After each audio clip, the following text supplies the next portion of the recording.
CHAPTER 87. The Grand Armada. The long and narrow peninsula of Malacca, extending southeastward from the territories of Burma, forms the most southerly point of all Asia. In a continuous line from that peninsula stretch the long islands of Sumatra, Java, Bali, and Timor, which, with many others, form a vast mole or rampart lengthwise connecting Asia with Australia, and dividing the long unbroken Indian Ocean from the thickly studded Oriental archipelagoes. This rampart is pierced by several sally ports for the convenience of ships and whales, conspicuous among which are the Straits of Sunda and Malacca. By the Straits of Sunda chiefly, vessels bound to China from the west emerge into the China seas. Those narrow Straits of Sunda divide Sumatra from Java, and standing midway in that vast rampart of islands, buttressed by that bold green promontory known to seamen as Java Head, they not a little correspond to the central gateway opening into some vast walled empire; and considering the inexhaustible wealth of spices, and silks, and jewels, and gold, and ivory, with which the thousand islands of that Oriental Sea are enriched, it seems a significant provision of nature, that such treasures, by the very formation of the land, should at least bear the appearance, however ineffectual, of being guarded from the all-grasping Western world. The shores of the Straits of Sunda are unsupplied with those domineering fortresses which guard the entrances to the Mediterranean, the Baltic, and the Propontis. Unlike the Danes, these Orientals do not demand the obsequious homage of lowered topsails from the endless procession of ships before the wind, which for centuries past, by night and day, have passed between the islands of Sumatra and Java, freighted with the costliest cargoes of the East. But while they freely waive a ceremonial like this, they do by no means renounce their claim to more solid tribute.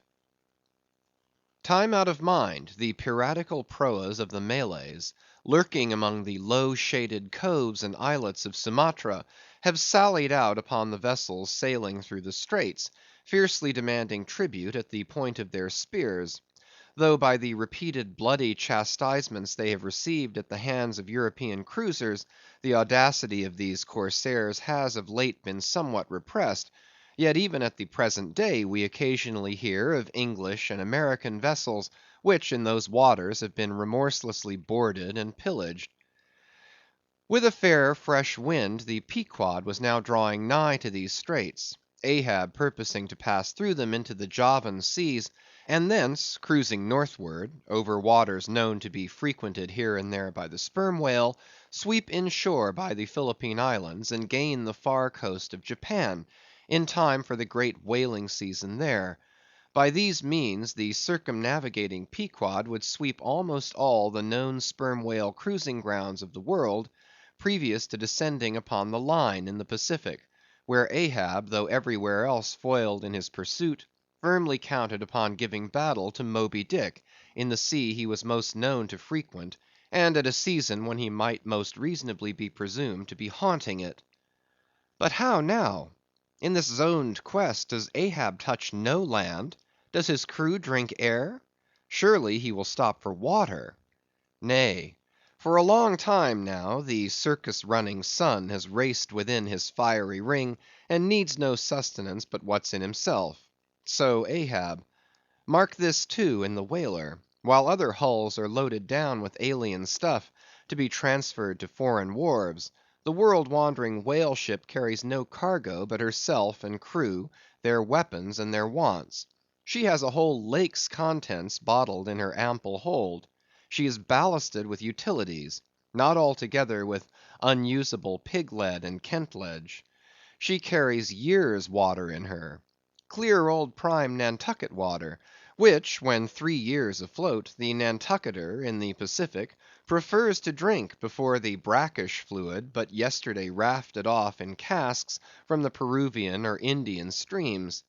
Hence it is that, while other ships may have gone to China from New York and back again, touching at a score of ports, The whale ship in all that interval may not have sighted one grain of soil, her crew having seen no man but floating seamen like themselves. So that, did you carry them the news that another flood had come, they would only answer, "Well, boys, here's the ark." Now, as many sperm whales had been captured off the western coast of Java, in the near vicinity of the Straits of Sunda, indeed, as most of the ground round about was generally recognized by fishermen as an excellent spot for cruising, therefore, as the Pequod gained more and more upon Java Head, the lookouts were repeatedly hailed and admonished to keep wide awake. But though the green palmy cliffs of the land soon loomed on the starboard bow, and with delighted nostrils the fresh cinnamon was snuffed in the air, yet not a single jet was descried. Almost renouncing all thoughts of falling in with any game hereabouts, the ship had well nigh entered the straits, when the customary cheering cry was heard from aloft, and ere long a spectacle of singular magnificence saluted us. But here be it premised, that owing to the unwearied activity with which of late they have been hunted over all four oceans, the sperm whales, instead of almost invariably sailing in small detached companies as in former times, are now frequently met with in extensive herds, sometimes embracing so great a multitude, that it would almost seem as if numerous nations of them had sworn solemn league and covenant for mutual assistance and protection. To this aggregation of the sperm whale into such immense caravans may be imputed the circumstance that even in the best cruising grounds you may now sometimes sail for weeks and months together without being greeted by a single spout, and then suddenly be saluted by what sometimes seems thousands on thousands. Broad on both bows, at a distance of some 2 or 3 miles, and forming a great semicircle, embracing one half of the level horizon, a continuous chain of whale jets were up playing and sparkling in the noonday air. Unlike the straight perpendicular twin jets of the right whale, which dividing at top, fall over in two branches, like the cleft drooping boughs of a willow, the single forward slanting spout of the sperm whale presents a thick curled bush of white mist, continually rising and falling away to leeward. Seen from the Pequod's deck, then, as she would rise on a high hill of the sea, this host of vapory spouts, individually curling up into the air, and beheld through a blending atmosphere of bluish haze, showed like the thousand cheerful chimneys of some dense metropolis, descried of a balmy autumnal morning by some horseman on a height. As marching armies, approaching an unfriendly defile in the mountains, accelerate their march, all eagerness to place that perilous passage in their rear, and once more expand in comparative security upon the plain; even so did this vast fleet of whales now seem hurrying forward through the straits, gradually contracting the wings of their semicircle, and swimming on in one solid but still crescentic centre. Crowding all sail, the Pequod pressed after them, the harpooneers handling their weapons, and loudly cheering from the heads of their yet suspended boats. If the wind only held, little doubt had they, that chased through these Straits of Sunda, the vast host would only deploy into the Oriental seas to witness the capture of not a few of their number.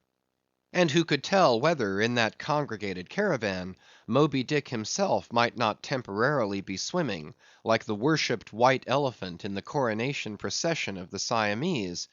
So with stunsail piled on stunsail, we sailed along, driving these leviathans before us, when of a sudden the voice of Tashtego was heard, loudly directing attention to something in our wake.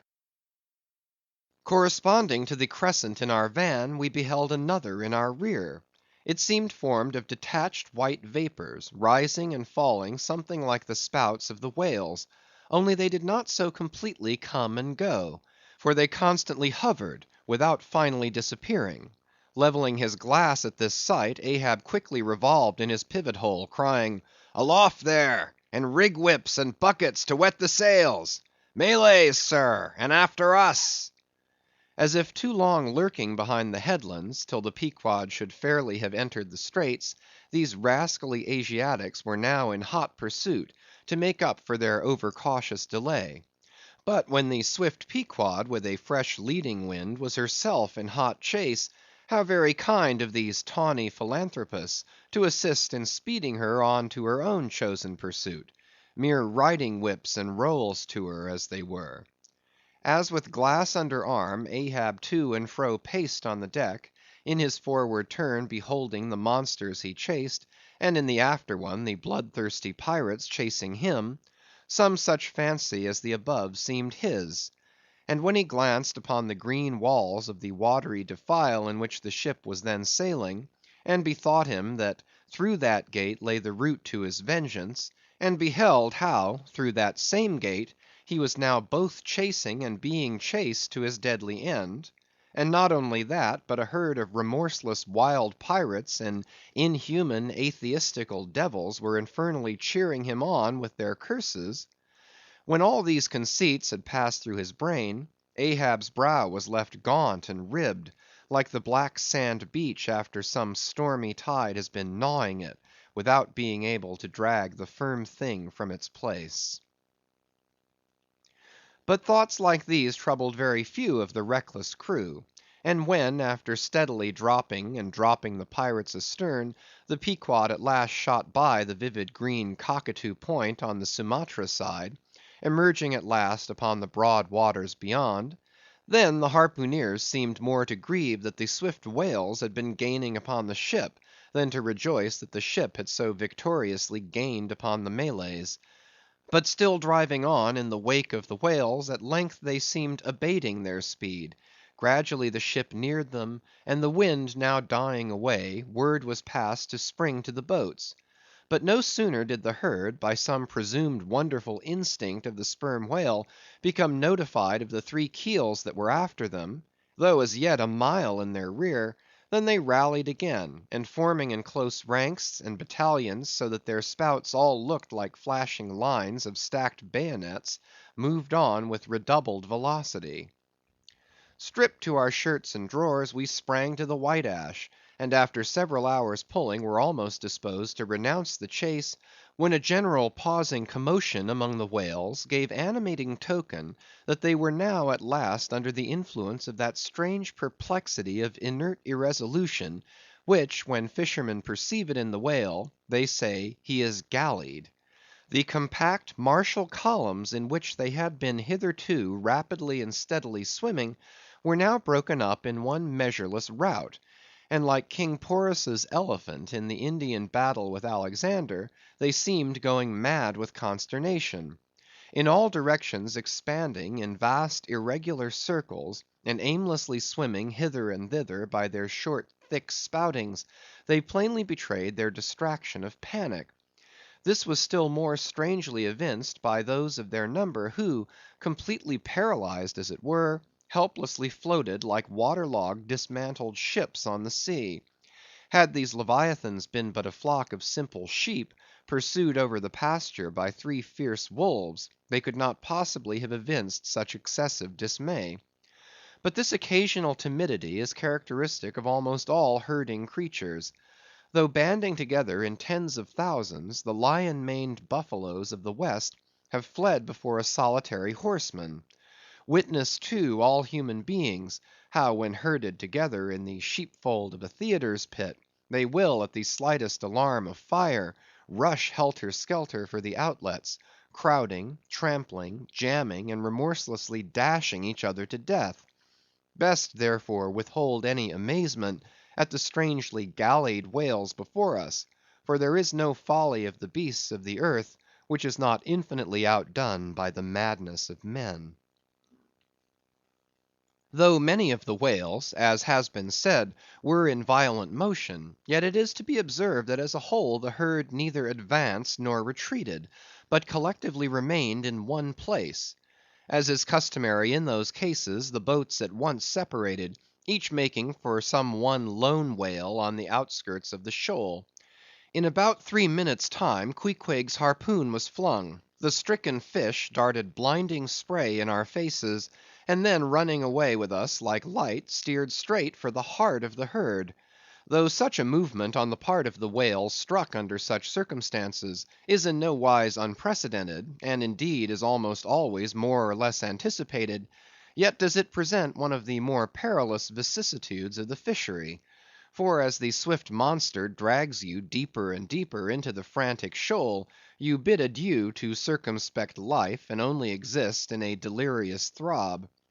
As, blind and deaf, the whale plunged forward, as if by sheer power of speed to rid himself of the iron leech that had fastened to him; as we thus tore a white gash in the sea, on all sides menaced as we flew by the crazed creatures to and fro rushing about us, our beset boat was like a ship mobbed by ice isles in a tempest, and striving to steer through their complicated channels and straits, not knowing at what moment it may be locked in and crushed. But not a bit daunted, Queequeg steered us manfully; now sheering off from this monster directly across our route in advance, now edging away from that, whose colossal flukes were suspended overhead; while all the time Starbuck stood up in the bows, lance in hand, pricking out of our way whatever whales he could reach by short darts, for there was no time to make long ones. Nor were the oarsmen quite idle, though their wonted duty was now altogether dispensed with. They chiefly attended to the shouting part of the business. "Out of the way, Commodore!" cried one, to a great dromedary that of a sudden rose bodily to the surface, and for an instant threatened to swamp us. "Hard down with your tail there!" cried a second to another, which, close to our gunwale, seemed calmly cooling himself with his own fan-like extremity. All whale boats carry certain curious contrivances, originally invented by the Nantucket Indians, called drugs.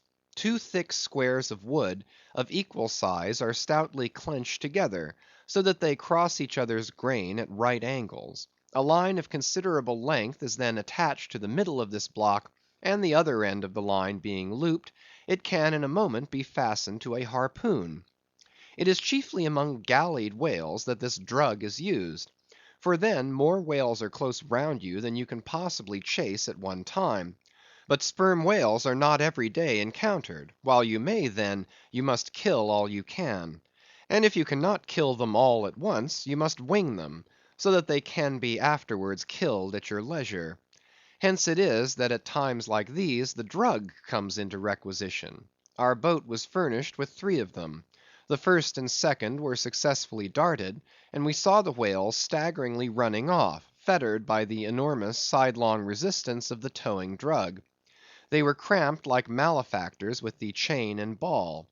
But upon flinging the third, in the act of tossing overboard the clumsy wooden block, it caught under one of the seats of the boat, and in an instant tore it out and carried it away, dropping the oarsman in the boat's bottom as the seat slid from under him. On both sides the sea came in at the wounded planks, but we stuffed 2 or 3 drawers and shirts in, and so stopped the leaks for the time. It had been next to impossible to dart these drugged harpoons, were it not that as we advanced into the herd, our whale's way greatly diminished; moreover, that as we went still further and further from the circumference of commotion, the direful disorders seemed waning.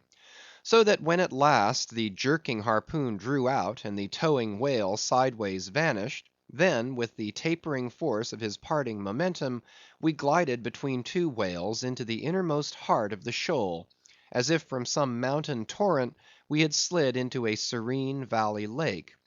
Here the storms in the roaring glens between the outermost whales were heard, but not felt.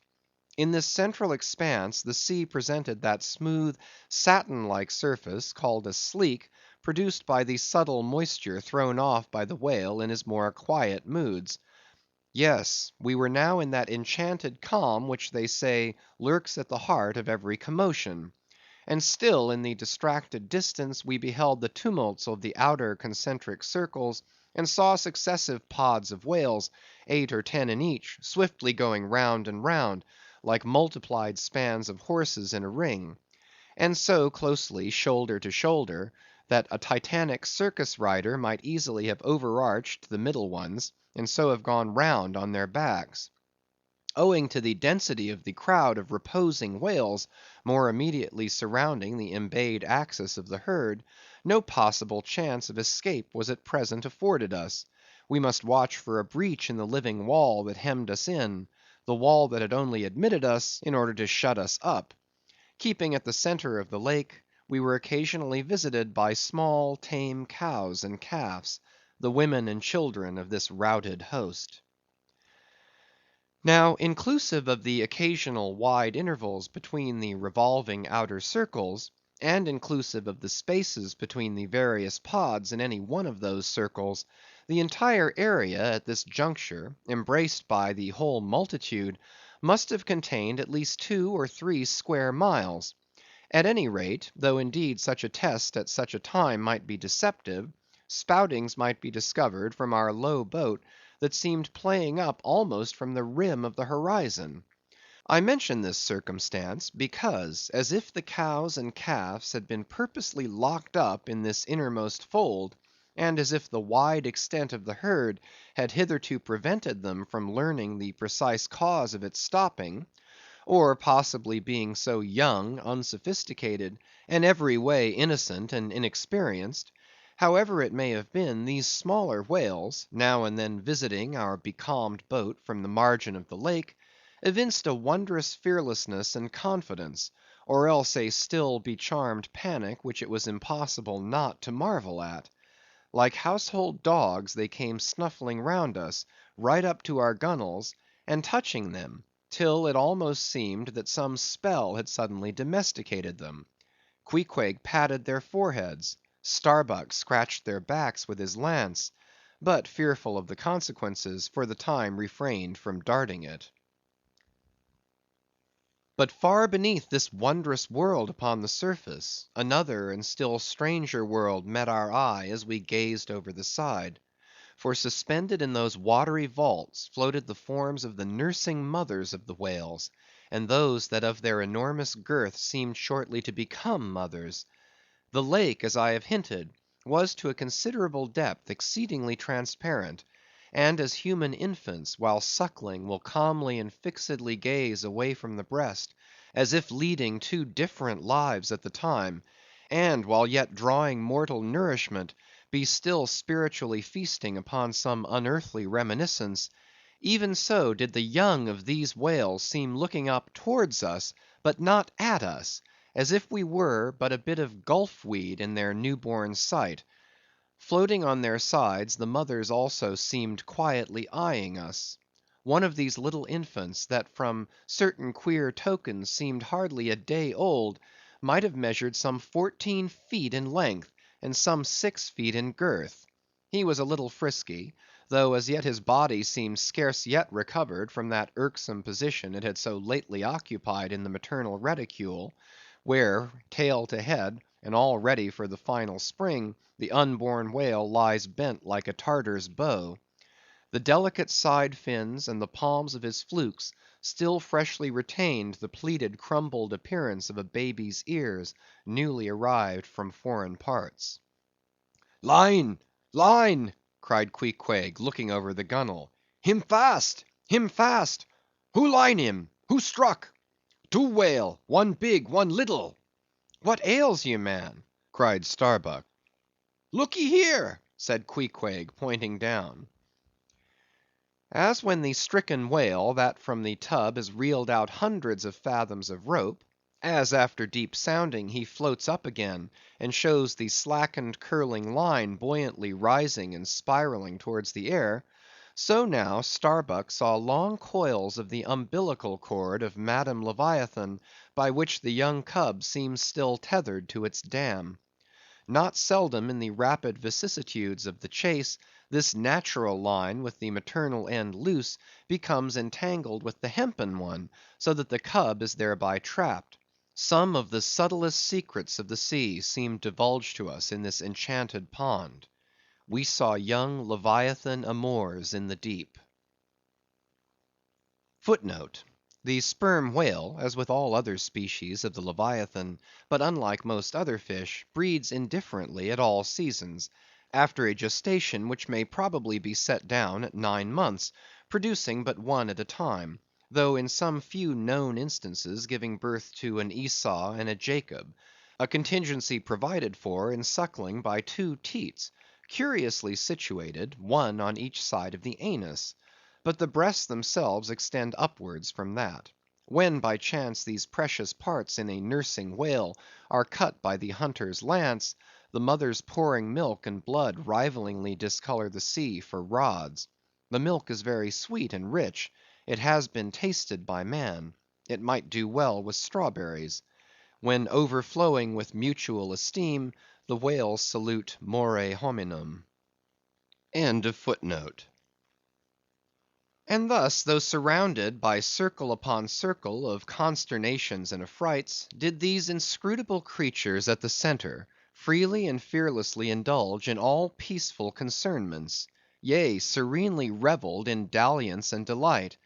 But even so, amid the tornadoed Atlantic of my being, do I myself still for ever centrally disport in mute calm; and while ponderous planets of unwaning woe revolve round me, deep down and deep inland, there I still bathe me in eternal mildness of joy.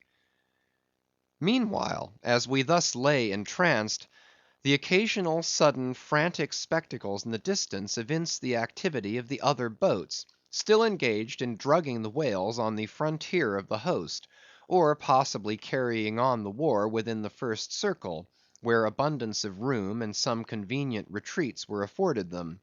But the sight of the enraged, drugged whales now and then blindly darting to and fro across the circles, was nothing to what at last met our eyes. It is sometimes the custom, when fast to a whale more than commonly powerful and alert, to seek to hamstring him, as it were, by sundering or maiming his gigantic tail tendon. It is done by darting a short handled cutting spade, to which is attached a rope for hauling it back again. A whale wounded, as we afterwards learned, in this part, but not effectually as it seemed, had broken away from the boat, carrying along with him half of the harpoon line; and in the extraordinary agony of the wound, he was now dashing among the revolving circles like the lone mounted desperado Arnold at the battle of Saratoga, carrying dismay wherever he went. But agonizing as was the wound of this whale, and an appalling spectacle enough any way, yet the peculiar horror with which he seemed to inspire the rest of the herd was owing to a cause which at first the intervening distance obscured from us. But at length we perceived that by one of the unimaginable accidents of the fishery, this whale had become entangled in the harpoon line that he towed.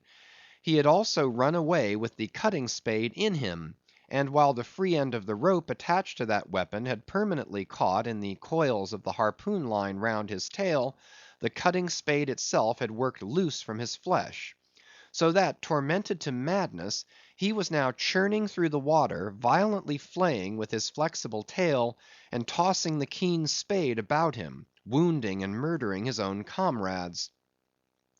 This terrific object seemed to recall the whole herd from their stationary fright. First, the whales forming the margin of our lake began to crowd a little, and tumble against each other, as if lifted by half spent billows from afar. Then the lake itself began faintly to heave and swell; the submarine bridal chambers and nurseries vanished; in more and more contracting orbits the whales in the more central circles began to swim in thickening clusters. Yes, the long calm was departing. A low advancing hum was soon heard, and then like the tumultuous masses of block ice when the great river Hudson breaks up in the spring, the entire host of whales came tumbling upon their inner centre, as if to pile themselves up in one common mountain. Instantly Starbuck and Queequeg changed places, Starbuck taking the stern. "Oars, oars!" he intensely whispered, seizing the helm. "Grip your oars and clutch your souls now. My God, men, stand by! Shove him off, you, Queequeg! The whale there! Prick him! Hit him! Stand up and stay so! Spring, men! Pull, men! Never mind their backs, scrape them! Scrape away!" The boat was now all but jammed between two vast black bulks, leaving a narrow Dardanelles between their long lengths. but by desperate endeavor we at last shot into a temporary opening, then giving way rapidly, and at the same time earnestly watching for another outlet. After many similar hairbreadth escapes, we at last swiftly glided into what had just been one of the outer circles, but now crossed by random whales all violently making for one centre. This lucky salvation was cheaply purchased by the loss of Queequeg's hat, who, while standing in the bows to prick the fugitive whales, had his hat taken clean from his head by the air eddy made by the sudden tossing of a pair of broad flukes close by. Riotous and disordered as the universal commotion now was, it soon resolved itself into what seemed a systematic movement; for having clumped together at last in one dense body, they then renewed their onward flight with augmented fleetness. Further pursuit was useless, but the boats still lingered in their wake to pick up what drugged whales might be dropped astern, and likewise to secure one which Flask had killed and waifed.